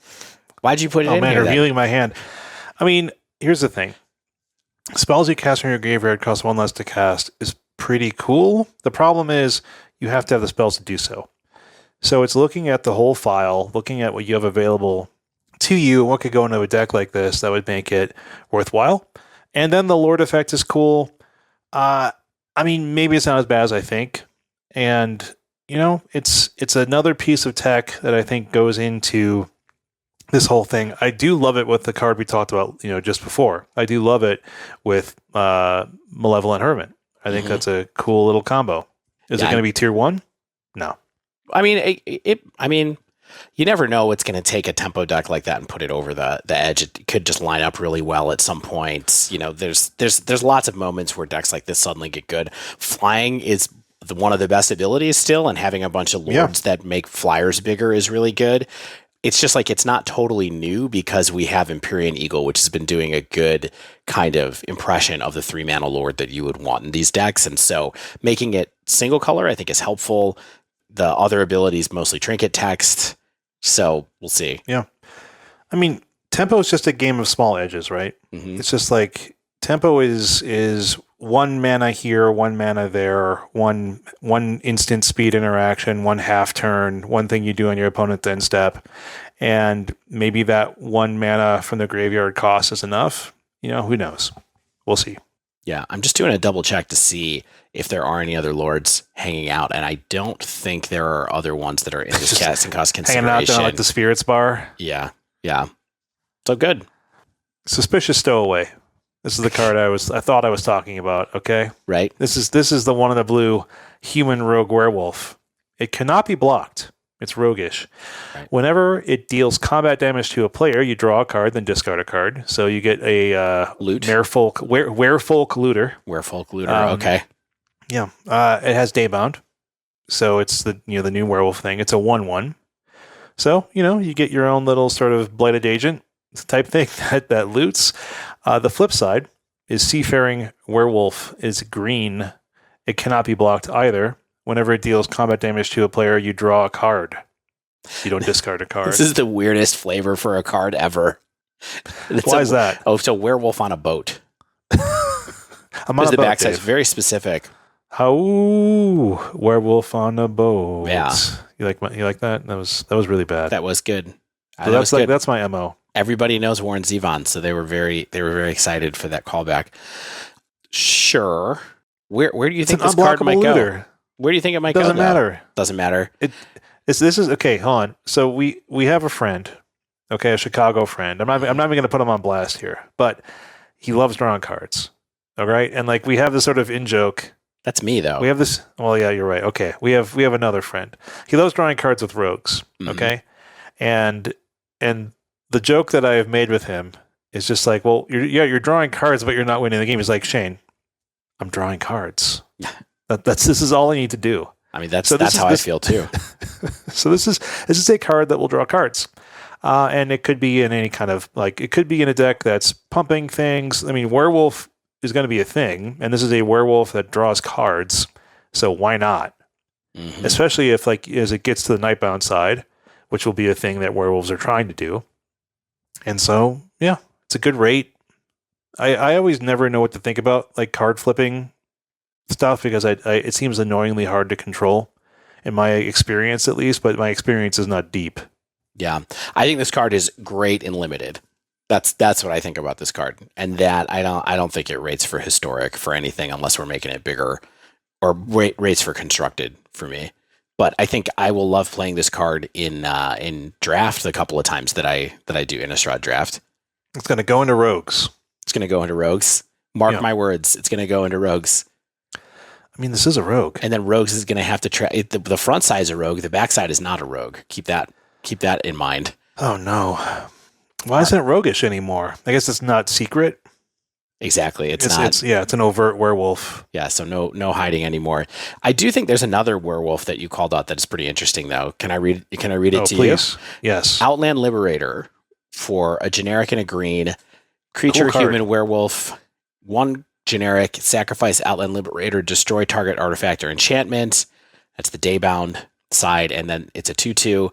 The back is called Frenzied Trap Breaker. It is a 3/3 werewolf that also has the generic sacrifice Frenzied Trap Breaker, destroy target artifact or enchantment activated ability, but it has a triggered ability that says whenever Frenzied Trap Breaker attacks, destroy target artifact or enchantment defending player controls. You can get more than one. Yeah. Bonkers. Pretty good. I mean, bear in mind, okay, you look at a card like this and you're like, well, that's stupid. I got to sacrifice it. Note that Thrashing Brontodon has been a card that people have actively played. And that's a 1 green for a 3/4. And you can do the same thing. You can pay up generic mana, sacrifice it to have this effect. I mean, one of the reasons that Thrashing Brontodon blocks all day. Mm-hmm. I mean, I don't know about anymore. It's still only a 3/4 for 3. But this is cheaper, has the same basic effect, and that's oftentimes why you play it, is because you just want a creature that can blow up an artifact or an enchantment. If this thing flips and it sticks, that's a thing. Like, you're attacking, you're blowing up artifacts, you're taking care of enchantments. Yeah. That's pretty good value. I mean, one thing to keep in mind is that it's the same casting cost as essentially with the sack ability as Reclamation Sage, right? Mm-hmm. So it's 2 generic and a green to make it do that. And then also... but Rec Sage does it on ETB, right? Yes. Yeah. Same thing. But this is the same amount of mana investment. Rec Sage stays behind. This would have to die to make it work. But you're not falling behind on mana there. And then also there's a card like Kasali Pride Mage that comes up sometimes as well, which is another card that has similar ability and similar casting cost, but it doesn't have the backside upside. So I think that this card is really cool and feels like it has a pedigree that matches cards that are playable in a number of different formats, including Modern, believe it or not. I just think that this is got so much upside. I'm not sure what deck you would be most excited to like destroy a bunch of artifacts against it with, like that you would be able to attack in, but I think it's really good. Yeah. I think, we're being reminded by one of our regulars, Aaron, who's a Yogman, that this is just a good get for something like Yogg, because that's tutoring up something like Rec Sage fairly often. Like, Rec Sage is a staple in the sideboard for a deck like that. This is cheaper to get and has the ability to, like you said, it's the same mana investment, but can potentially stay around and be a thing. So there's upside there over something like Rec Sage in that particular deck. And I think that this card, like you said, has comparisons to cards that have pedigree, comparisons to cards that I've seen play, has some potential upsides, is cheaper to get with something like a Chord of Calling. So go for it. Yep. I think this card is pretty good. All right. Another card I think is pretty good. And Dave, I'm surprised you didn't mention this. Okay. I'm curious what your thoughts are. Karolus, Stalwart Slayer, 1 red, white, for a flying haste 2/3 legendary human knight. You know where this is going. I just can't with the name, Shane. I can't with the name. Karolus. Karolus, that's my bro. Me and Rem down by the schoolyard, flying over our friends and possibly going into Feather. Because if a spell would deal damage to you or another permanent you control, prevent that damage. What?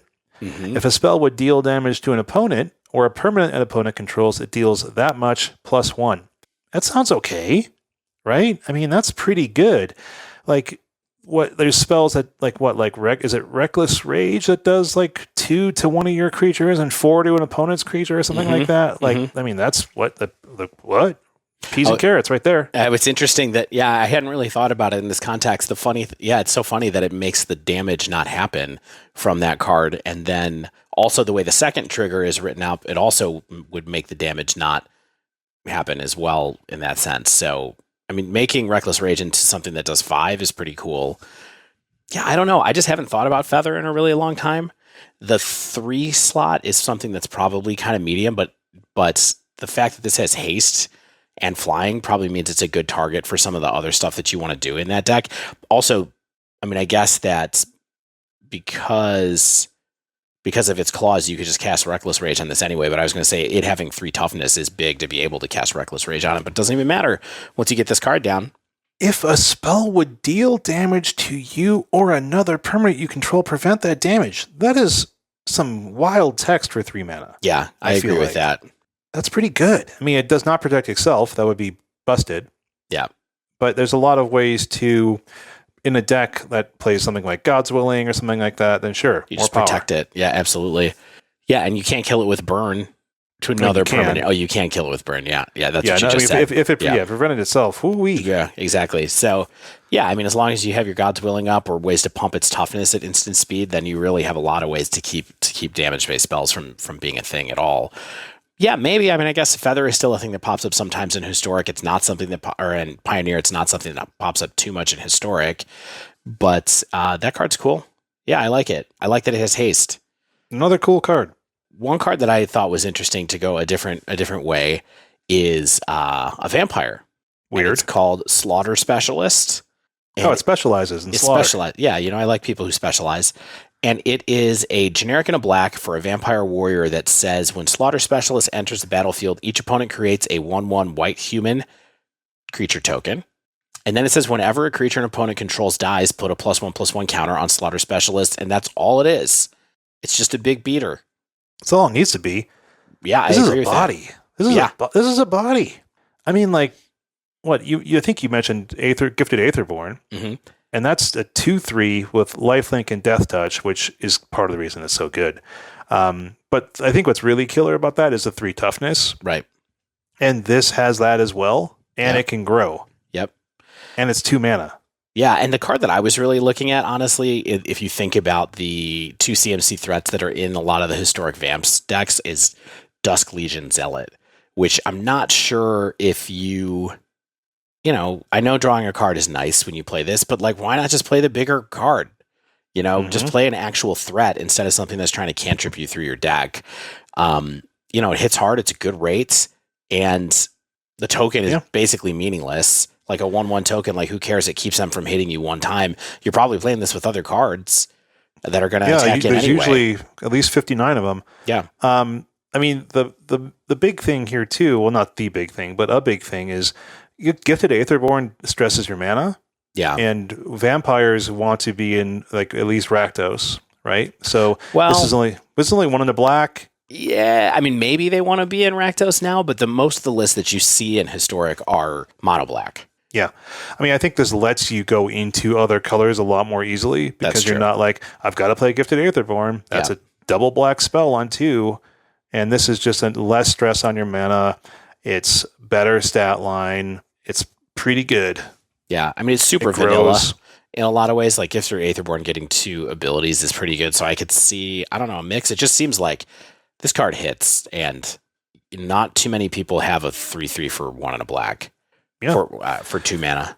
I mean, black 2-drops are not typically 3/3s, I think, especially in my memory. So this is pretty darn good and has upside. I mean, of course, the downside is they get a blocker, right?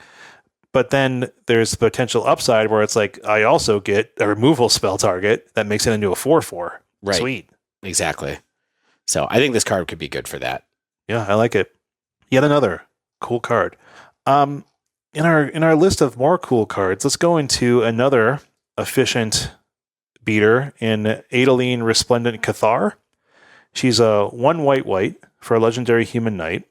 Vigilance. Her power is equal to the number of creatures you control. So it's an X4. Whenever you attack for each opponent, create a 1/1 white human creature token that's tapped and attacking that player or a planeswalker they control. Hey, this looks kind of familiar. Do you remember Brimaz? I remember friends? you liked Brimaz. I also remember Brimaz was like a $40 card. Yeah. Brimaz. So here's a cool story, bro. One of the earliest things that happened to me in Magic, like my first TCG player order, like 2014 or something like that, right? I do a TCG player order. Do you remember this? I won Brimaz. Oh, I do remember. They just sent me a Brimaz. I was like, what is this? They were just giving random cards away, and Brimaz was a good get. Yeah. And I was hyped about that. I was like, sweet, this is, windfall. And 2, Brimaz was darn cool. And in decks I like playing, the potential issue here is that you have to have a board. You have to have other creatures, but in this is just, I think, a shoe-in to like Pioneer and historic white-based human decks. Okay. It's going to go into those. It's going to get pumped by Thalia's Lieutenant. It's going to pump up Thalia's Lieutenant when it creates a white human creature token. It's going to contribute to going wide. She's going to have a boatload of power. She's hard to kill without double blocking. She has vigilance. Like, this card's good. Yeah. Okay. I really hadn't been thinking about this card on my radar, but all right. I mean, Brimaz is legal in Pioneer. No, Pioneer, yeah. But not legal in Historic, and it doesn't have the synergies that Humans does, so we don't have a lot of cat tribal decks. So in interest of time, I'm just going to give this a stamp of approval. I think we should go on, because there are a few marquee cards that we probably should talk about for a minute, and I think one of them is Teferi. Yeah. Teferi takes a lot of reading. I'm going to read it super fast. Yeah. 2 generic blue, it's not that bad in terms of actual lines of text. Yeah. +1, choose up to 1 target artifact, up to 1 target creature, and up to 1 target land. Untap the chosen permanents you control. Tap the chosen permanents you don't. Gain 2 life. -2, look at the top 3 cards of your library. Put 1 in your hand and the rest at the bottom of your library in any order. And then -7, you get an emblem with untap all permanents you control during each opponent's untapped step, and you draw a card during each opponent's draw step. Okay, loyalty 4. Let's slow the sunset down. Yeah. Yeah. Anyway, so the big thing here is how good's the -2, right? Very potentially. Good. Yeah, right? I think it's pretty good. Yes. I'm looking at what card it actually is. Is it just Ponder? I'll put them back in any order, draw a card. No, it's different than those. Okay. Because it goes on the bottom. It goes on the bottom. So basically, it's like, yeah, you can't brainstorm lock yourself, but you also can't set up your future draws, but you're just digging. Like, the plus, I think, is pretty good. Like, it might be better than you think, right? Like, coming down and then plussing, you're saying, hey, I'm going to untap stuff that I control, or I'm going to tap the stuff you control. And gaining 2 life. Like, this is one of those 4 mana walkers that I think is balanced really well, where it's like, I think you can get 4 mana value out of this thing. All right. The card that it is by, he casts Anticipate, is what it is. Look at the top 3 cards in your library. Anticipate, isn't it? Put 1 in your hand and the rest in the bottom in any order. Known adequate spell. Yeah, and it's really close to Impulse. Like, that's the thing I was trying to think of, which used to let you look at 4 and then put the rest on the bottom. Yeah, I mean, Anticipate's always been bad because it's 2 CMC, but coming along like this with Planeswalker is pretty decent. I think the gain 2 life is a big deal on the +1 because it lets you buy some time. The other stuff is a little more complicated because, like, tapping an artifact or tapping an opponent's creature doesn't really do much unless you're aggressive. So you're really going to be trying to untap your own cards to give them vigilance so that you can protect Teferi. And I think that this card is kind of borderline, to be honest, because I don't think the +1 is good enough, but the -2 is nice to be able to do over and over again. So I don't know. I feel like this might have a hard time breaking into our formats where we have so many good Teferis floating around already, and so many Teferis and stuff like that. So I don't know. I'm probably out on this one overall. Yeah, but I think this is like a well-designed walker that's not going to have a home. where it's like, this is the kind of walker that I think doesn't do enough by itself. Yeah. You're going to be like, well, what does this go into like my blue-white deck? And it's like, well, yeah, I could just be playing more creatures. It's we'll see. I think it's cool. It's well designed. It's flavorful, but I don't know if it does enough. Yeah, agree. Okay, let's talk about another card with Disturb. Dennick, Pious, Apprentice, a blue and a white for a legendary creature, human soldier. It's a 2/3 with lifelink for 2 mana. Sounds okay. Cards in graveyards can't be the targets of spells or abilities, and then it has Disturb, 2 generic blue-white. And the flip side is a 3/2 with flying. It's a spirit soldier. It says whenever one or more cards are put into graveyards from anywhere, investigate. This ability triggers only once each turn. I think this card is just a good card to go in a blue-white spirits build for sure. Like, I don't know how good Ground Seal is, which is what cards in graveyards can't be the targets of spells or abilities. I think it has some utility, but having that on a creature is okay. I mostly think that the backside is pretty interesting, where it's cards from anywhere. Whenever one or more creature cards are put in from milling, or they die, or any number of things, you get to investigate too. That seems pretty reasonable as well.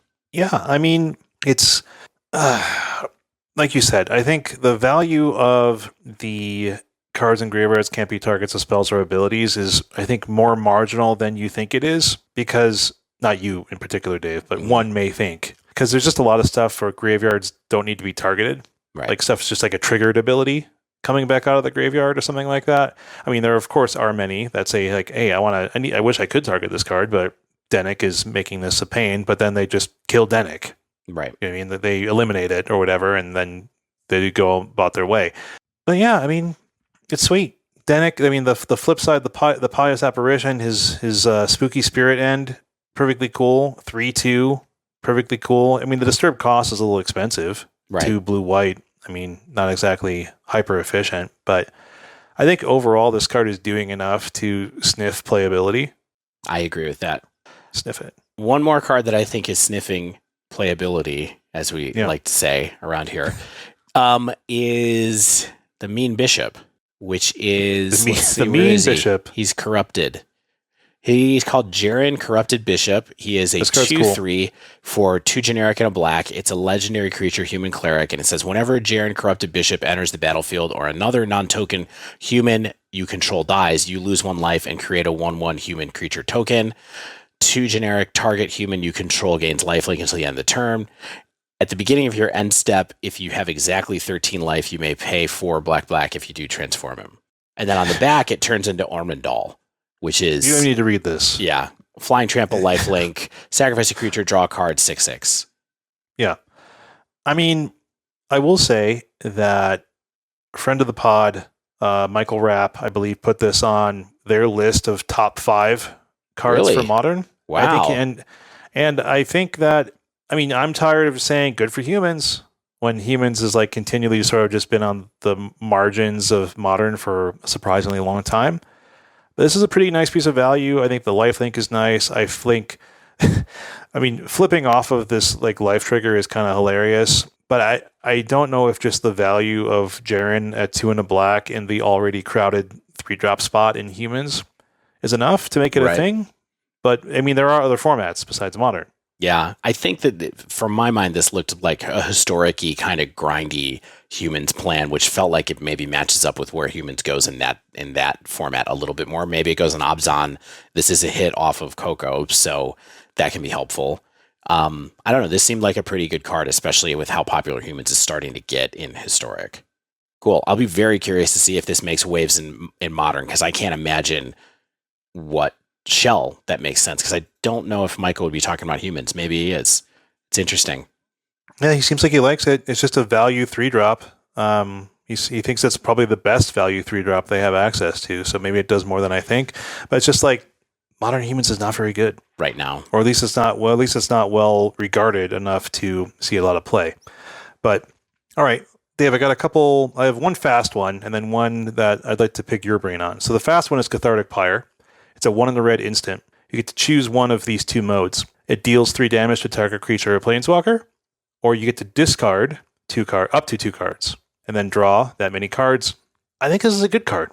It probably sees some testing in Dredge. It's not Cathartic Reunion, and much like Thrilling Discovery, if it gets countered, nothing happens. But here's just another redundant effect at 2 mana. It does what you want to do, and then it has backup flexibility against creatures or planeswalkers. So I think I saw Sodek talking about this card, that he would be testing it. Interesting. I think it's cool. I mean, why not? Having a modal Ramager is cool. Is it mostly because you want to be able to kill some planeswalkers? That's what I guess it would be.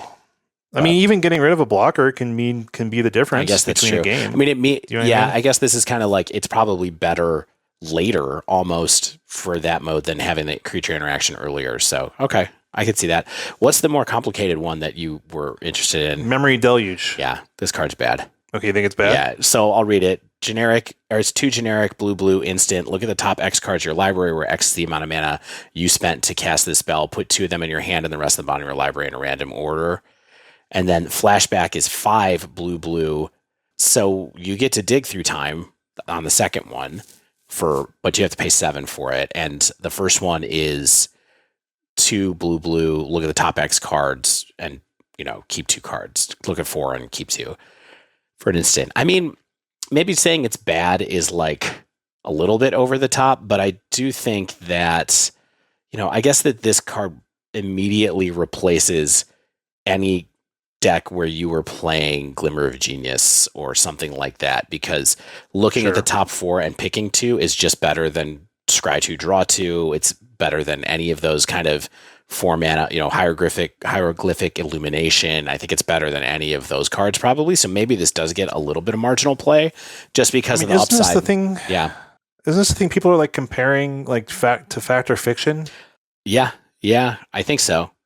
I mean, I've never cast a fact or fiction in my life. I think this is better than that too, as well. So this is probably just, maybe I did kind of short sell this card. I don't think that you're going to find too many decks that run this as a 4 of in any format, but yeah, I think it is pretty powerful in that sense.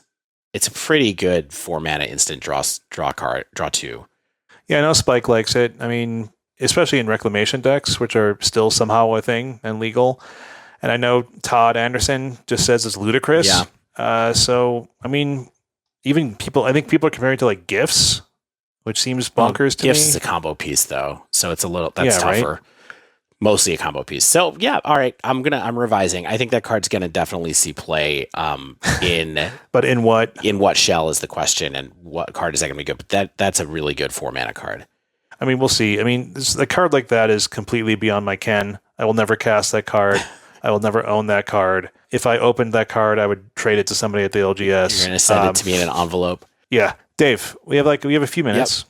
Do you want to have a quick awards show? Yes. I love awards shows. Let's talk about what we think is the most interesting stuff out of this set. Yeah. So, Dave, what's the card that you are, let's just say, the most sure about? What's the card you know is going to see play? Consider is the card that I Okay, why is that? I mean, I agree. Because it's just better than Opt, and I think it's the best, one of the best, it's one of the best single blue cantrips that we're allowed to have access to, and it's an instant speed, and I think it's just better than Opt, and so you're just never going to play Opt ever again. That's it. Yeah. Opt's done. If you have cool art, I'm sorry if you have invasion Opts or whatever, like, party's over. We're not playing Opt anymore.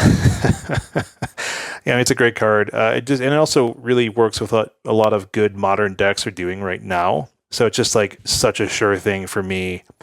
And it's going to work fine in the lower powered formats. I mean, I know Phoenix is still a thing in Pioneer. I know that this is going to see play in various historic decks. It's a perfectly great card. There you go. Yeah, game over. That's the easiest card in here. Is there a card, any honorable mentions? Honorable mentions after talking today. I mean, I think that I don't know. What's your honorable mention? I think Infernal Grasp, especially not in Modern. Okay. That's the one in the black, like, Thoughtseize removal spell, like where you lose 2 life but kill anything. Potentially even in Modern. I think people are kind of sleeping on how versatile this card is and how easy it is to cast. I don't think it's like the new premier removal spell in Modern, but like if Terminate is seeing play, this card will be seeing play as well. Yeah, I could go with that as my second runner-up too. I mean, I don't need you to agree with me, Dave, but thank you for doing so. No problem. What's the card you're most unsure about in terms of if it's going to be as good as the hype, or if it's going to see play? I actually agree with what you have written down here too for unsure. I'm very curious about what's going to happen with Faithful Mending when all is said and done. With all the people talking about, whether it's just an Is It Charm or is it better than Is It Charm because it has flashback. It's no Faithless Looting, but where does that fall? What decks does it go in? I mean, I think that it's a powerful card. I'm just really curious to see where it's going to end up. And so I'm a little unsure both about where it's actually going to be good and also how good it is, Yeah, exactly. Where's it going to go? How good is it going to be? I think it's going to be a piece that people mess with for a while, and that's a cool card as long as it's not too good. Yeah. What's the card you want to be good the most? Okay, I really want the red Adversary to be good. The red one. Yeah, the vampire one that's the Goblin Dark Dwellers, and I really want the blue Adversary to be good, even though I'm much less sure that that's possible. And I really would like for Light Up the Night to be good, just because nobody else is talking about, but I don't think it is. Light Up the Night. Yeah, cool. I mean, I'm not going to argue about cards you want to be good. I think Champion of the Perished would be cool to be good. Like, why not? Give zombies a chance. Give zombies a cool one drop and make the meme name a good card. I think I can totally agree with that too. All right, what's the card that's going to have the biggest impact on Historic / Pioneer, if we can think about them as kind of one thing for a minute? Maybe Play with Fire? Like, I mean, that's just like that's the cool shock. Cool shock, bro. Lets you scry. I think that's going to be more valuable than people think. It's a good card. It fits into what the red decks and those formats are doing. I think it will do something. I'm going to go with the Soul Warden for this one. I forget their name. And I actually think Fateful Absence will be pretty big in Historic and Pioneer. Yeah. I wrote this very early to Play with Fire, like before I'd actually even finished writing my other stuff, and I'm second guessing my biggest impact to Historic / Pioneer. So, but I do think it will see play. But I am willing to bet that other cards will perhaps be a bigger impact. So, could even be Faithful Mending. You know what I mean? Like that could totally. You never know when it's going to come up like that. I mean, what do you think is going to be the biggest impact to Modern? This is a tough one for me because impact. Consider, I don't think is actually going to have the biggest impact on Modern, right? Like, I think it's just efficient and fits in with some really existing great strategies already. But I think something like Faithful Mending, which we've talked about a few times already, is going to make bigger waves. But I'm curious, how sustained and how distant those waves travel, right? In terms of my wave metaphor. I mean, it's just is ubiquity impact, or is just sheer power level impact? What's going to make new decks around it, or what's going to make marginal decks a lot better? And I think Faithful Mending could be that card, but I'm not sure yet. Yep. Totally agree with your assessment. And I think that if you think about impacts, in my mind, Faithful Mending is the one that will make a bigger impact. I think that Consider is just good, but I don't think it's not going to change anything for anybody. It's just Mini Thought Scour is just a good card, So for sure. Well, Dave, we have come to the end of Innistrad Midnight Hunt. This set is cooler than I expected.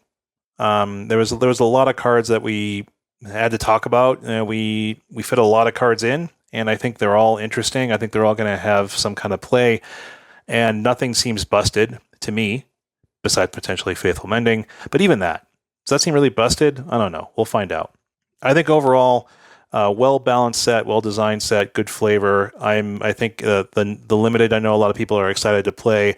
I don't remember this being the case for Shadows over Innistrad. I remember it coming out and just being okay. I think people are hyped for this. It's an underrated limited format, I think, Shadows, especially Shadows Eldritch Moon, but we could talk about that some other time. On our bonus episode of the limited dive down. But Dave, thanks for hanging out with me this lovely Sunday evening. It's my favorite thing to do all week. And that wraps up this week's show. If you haven't yet, subscribe to our pod. You get the latest episodes as soon as they come out, which is midnight Pacific, 3 a.m. Eastern on Wednesday mornings typically. And if you use Apple Podcasts, much like many other people, please leave us a rating and or a review. We appreciate those. Makes us feel good about ourselves, and I think helps people find us if they're looking for us somehow. If you want to pick our brains, you want to talk to us about something, tweet is probably the best. At the Dive Down, all one word. If you want to email us, it's thedivedown@gmail.com. If you want to support us, head on over to Patreon, patreon.com/thedivedown. Even $1 a week, you get access to the definitively discreet Dive Down Discord. We love hanging out there. We're talking there often. Patreon.com/thedivedown. Again, thanks to Mana Traders sponsoring us. You can sign up for Mana Traders using promo code TheDiveDown2021. Gets you 15% off your first 2 months of renting Magic Online cards. We use them. We love them. Of course, thanks to Nowhere and Spaceblood, some good bands letting us use their music. And until next week, get out there and get Night Bound!